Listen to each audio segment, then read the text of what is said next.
vie. C'est l'histoire que j'aimerais vous raconter aujourd'hui. J'ai voulu vous faire participer à l'histoire à travers ceci. C'est une boîte à œufs. Exactement. Il y a quelque chose dans chaque œuf. Nous allons les découvrir ensemble et raconter ces événements ensemble.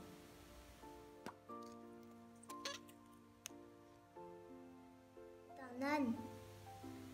Cela représente le dimanche des Rameaux, lorsque Jésus est accueilli par la foule à Jérusalem. Cela s'est passé une semaine avant sa crucifixion.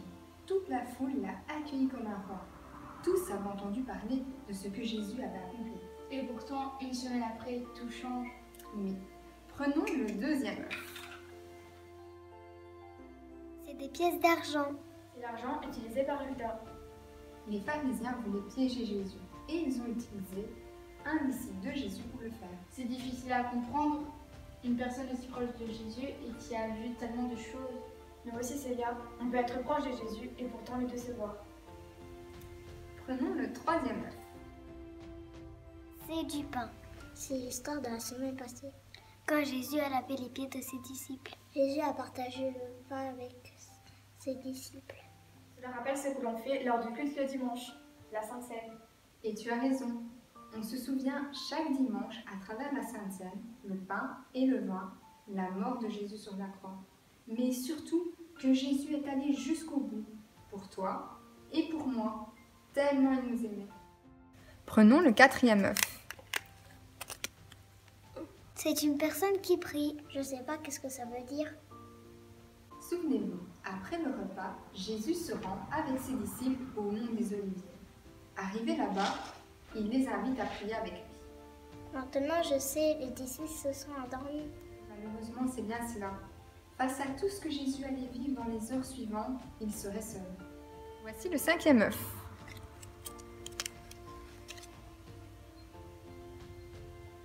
Une épée et une oreille. Je sais, un disciple a voulu empêcher l'arrestation de Jésus en coupant l'oreille d'un soldat. Mais Jésus a prié pour ces soldats et il fut guéri. Très bien les enfants. Prenons le sixième œuf.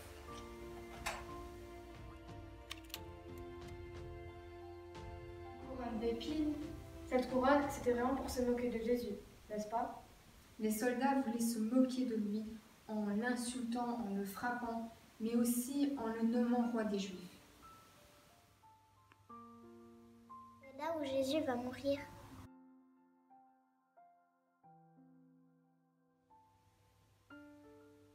Un clou, ça c'est terrible. Jésus était cloué sur une croix. Imaginez la douleur de ces clous dans ses mains et ses pieds. On pleure déjà pour une piqûre ou une prise de sang.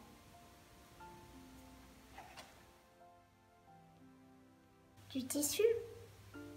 Les soldats ont tiré au sort la tunique de Jésus. C'est une parole qui avait été écrite dans les psaumes, non? Oui, Lola, elle dit ceci. Ils se sont partagés le vêtement et ont tiré au sort mon ami. Psaume 22, 19. C'est une éponge. Jésus avait soif et a demandé à boire. Les soldats ont trempé l'éponge dans un vase de vinaigre et l'ont tendue avec un bois pour qu'il puisse boire. C'est un peu après ce moment que Jésus a prononcé cette phrase. Tout est accompli. Jésus baissa la tête et mourut. Il voulait dire quoi, Jésus, en disant tout est accompli? Jésus voulait dire que tout ce que son Père lui avait demandé, d'aller jusque la croix et la mort, il l'avait fait. C'est un caillou. Cela représente plutôt une pierre, mais c'était un peu difficile pour la placer dans l'œuf. Elle représente la pierre que l'on a roulée devant le tombeau. Il n'y a rien. Oui, et c'est voulu. À votre avis, cela représente quoi? Franchement, je ne sais pas. Et vous les filles? On ne sait pas. Le tombeau vide, c'est ça la bonne nouvelle de Pâques. Jésus est mort pour nos péchés, et ça c'est une magnifique nouvelle. Mais surtout, il est ressuscité et donc vivant. Notre Dieu n'est pas mort.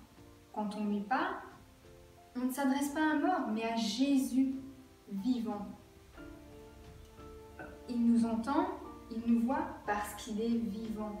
Il nous répond parce qu'il est vivant. Il accomplit encore des miracles aujourd'hui parce qu'il est vivant. Je vous invite vraiment à relire cette histoire durant cette semaine. Où peut-on la trouver? Dans les 4 évangiles. En effet, chaque évangile nous parle de tous ces événements que nous avons racontés ensemble. Mais j'aimerais quand même vous laisser une référence pour relire cette histoire. Luc, chapitre 22 à 24. Moi, je vais la relire en perso. On voulait vous remercier les enfants pour les dessins reçus et vous serez avertis personnellement si vous avez gagné. Alors les enfants, aujourd'hui, notre pasteur a voulu vous laisser un message pour vous encourager. Bonjour les enfants, j'espère que vous allez bien. En tout cas, ce dimanche, c'est un dimanche particulier. Et puis, pour introduire ce que j'ai à vous partager, on va faire un petit jeu ensemble. On va jouer au pendu, on va découvrir un mot que Dieu aime bien. Alors Nathalie, tu vas nous aider pour découvrir ce mot. Alors je vais te demander de proposer des lettres et puis on va voir si tu vas découvrir ce mot. Alors je propose en premier le E.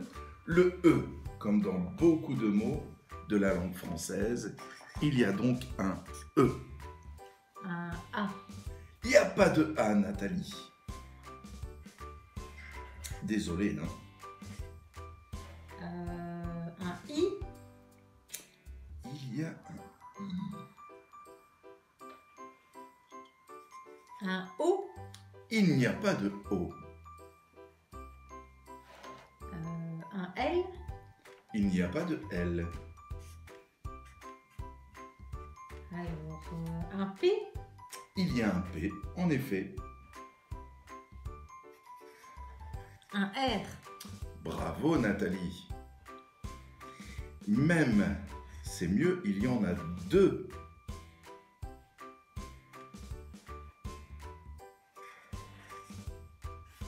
Alors,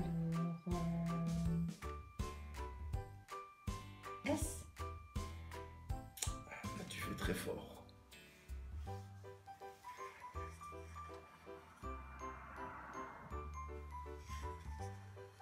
Je crois savoir.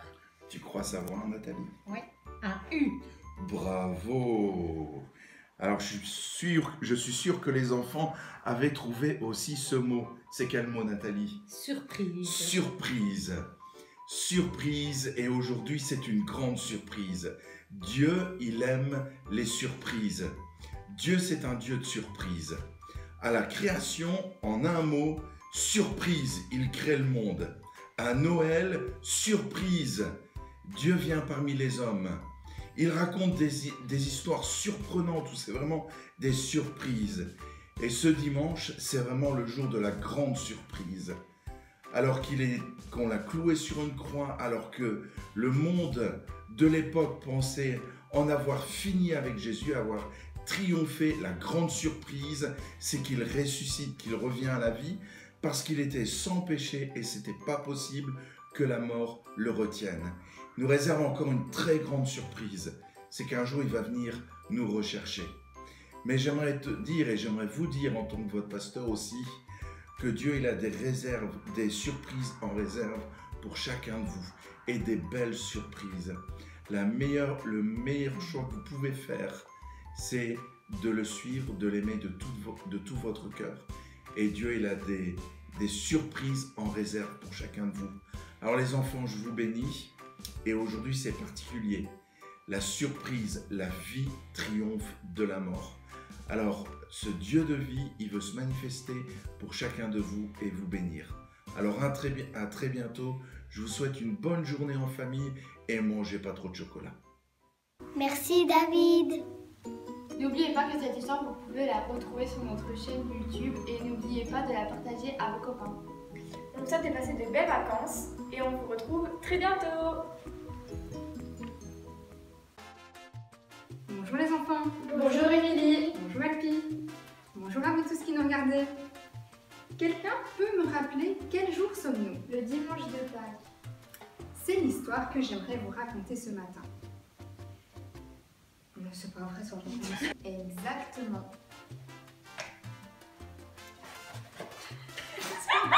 représente le dimanche des rameaux, lorsque Jésus Les 10 pains. C'est l'histoire de la semaine passée, quand Jésus a lavé les pieds de ses disciples. rappelle ce que l'on fait lors du culte le dimanche, la Sainte Seine. Et tu as raison, on se souvient chaque dimanche à travers. Rappelle ce que l'on fait lors du culte le dimanche, la Sainte Seine. Ah, je sais maintenant. Les disciples se sont endormis. Ah, Je sais, un disciple a voulu empêcher l'arrestation de Jésus en coupant l'oreille d'un soldat. On peut commencer. Je sais. Attends, parce que. En fait, je sais. Allez, c'est une blague. On voulait vous remercier les enfants pour les dessins reçus. Ah, mais non, mais n'oubliez pas que cette histoire, vous pouvez la retrouver sur notre chaîne YouTube et n'hésitez pas à la partager à vos copains. N'oubliez pas que cette histoire, vous pouvez la retrouver.